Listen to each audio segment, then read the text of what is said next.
هاي يا حلوين، عاملين ايه؟ رب تكونوا بخير. النهارده هجيب لكم بديل رخيص وفعال جدا جدا جدا. لطريقه عمل الرغوه او الفوم الكبير العالي بتاع النسكافيه، بدل اللي هي الكوفي ماشين اللي احنا عملنا بيها النسكافيه بتاعنا اللي هي الاوكا. ارجعوا للفيديوهات ان شاء الله هتشوفوا الفيديو هيعجبكم جدا. عملنا في الجهاز ده طريقه عمل القهوه التركي بنظام السبرتايه، وعملنا كمان في النسكافيه وكان بفوم كريمي جدا جدا جدا وكبير يعني. فدلوقتي طبعا هو الجهاز ده غالي، فطبعا انا جايبه لكم جهاز تاني اقل جدا جدا جدا في السعر، ما يعتبرش اصلا بفلوس. الجهاز ده فعال جدا جدا جدا في النسكافيه وبيعمل لنا رغوه حلوه جدا، وهتشوفوا معانا ازاي ان شاء الله. حاجه احنا معانا هنا الكوبايه طبعا عادي فاضيه، ومعانا هنا المعيار بتاع الكوبايه لبن. اللبن انا بحب ان هو يكون بلدي اكتر من هو يكون بتاع الشركات، ولكن طبعا دي ليكوا فيه حرية الاختيار. الاول هنحط ده على النار علشان يغلي، ونرجع نشوف الخطوات بالتفصيل ان شاء الله، وهوريكم ايه هو الجهاز اللي احنا هنعمل بيه النسكافيه بتاعنا النهارده. اولا هو ده جهاز النسكافيه بتاعنا النهارده. الجهاز ده من ماركة سوكاني. الجهاز على فكرة يا جماعة ما شاء الله اللهم بارك ممتاز جدا.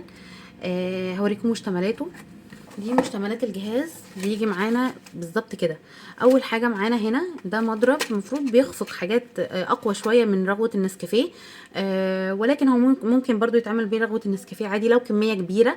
يعني مثلا في ناس بيعملوا النسكافيه بالطريقه اللي هي بتعمل فيها فوم كتير، ويعملوه مثلا في الفريزر ويطلعوا اللبن يحطوا عليه بس من الفوم ويقلبوا، فبيعمل لهم نسكافيه. فده لو كميات كبيره هيبقى حلو جدا جدا معاه ويكون فعال. طبعا بقى مش هنقول نضرب بيه بيض والكلام ده، لا، خلوا الحاجات دي او الجهاز ده لمشتملات النسكافيه بس. خلاص كده، دي اول ملحق معانا. تاني ملحق وهو الاساس الفعال جدا في النسكافيه بتاعنا من حيث النسكافيه اليومي يعني. هو ده هو ده مضرب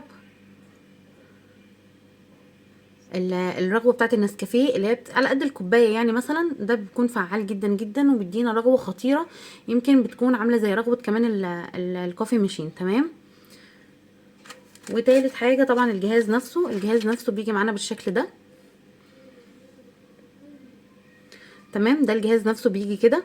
هنا بنركب فيه الملحقات بتاعتنا، وهنا بالظبط بيجي لنا 3 مستويات. هنا زرار الاون والاوف، وهنا بيجي لنا 3 مستويات، وده علشان نشحن لما نيجي نشحن الجهاز يعني ينور لنا احمر. طبعا في الوضع العادي ما بيكونش منور.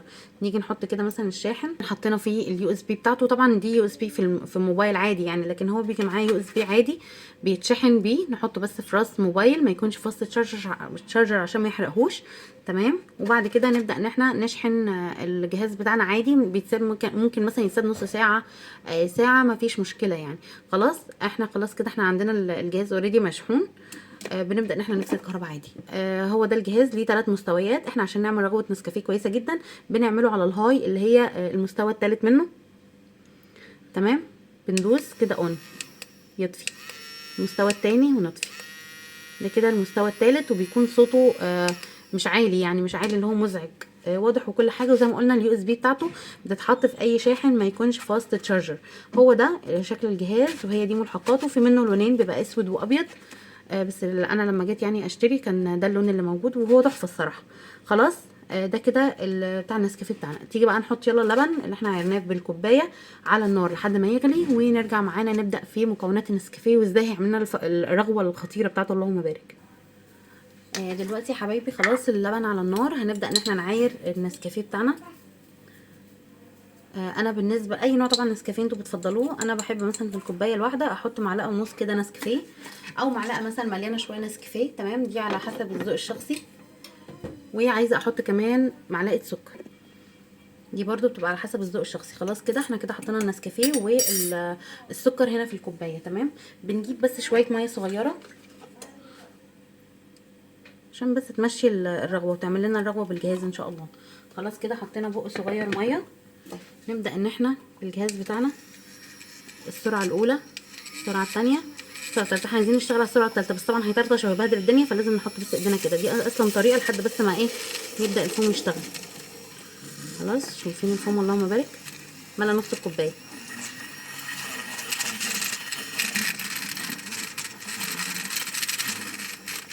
الفوم ده اصلا ممكن الكميه دي تقسموها على كوبايتين.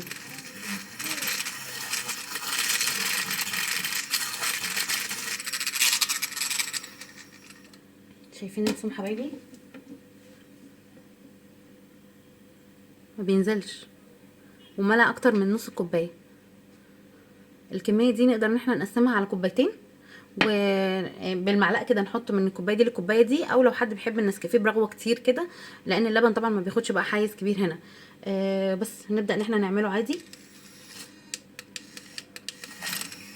اهو. كل ما هنضرب كل ما الفوم هيزيد.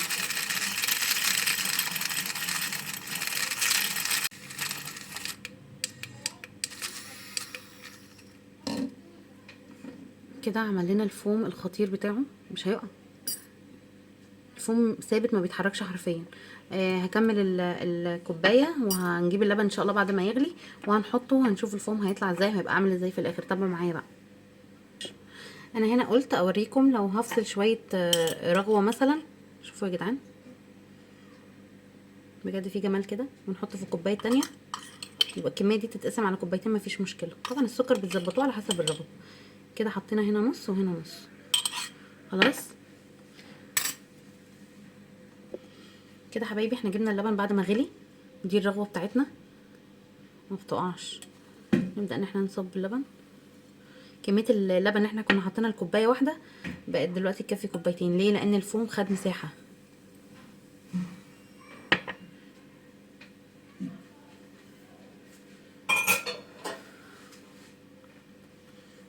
شايفين الجمال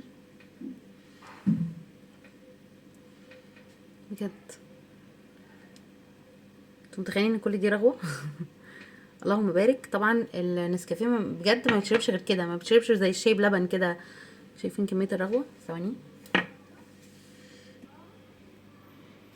باين كميه الرغوه، كل دي كده رغوه. اللبن تحت اهو، ممكن نديله تقريبا مفيش اي مشكله منه.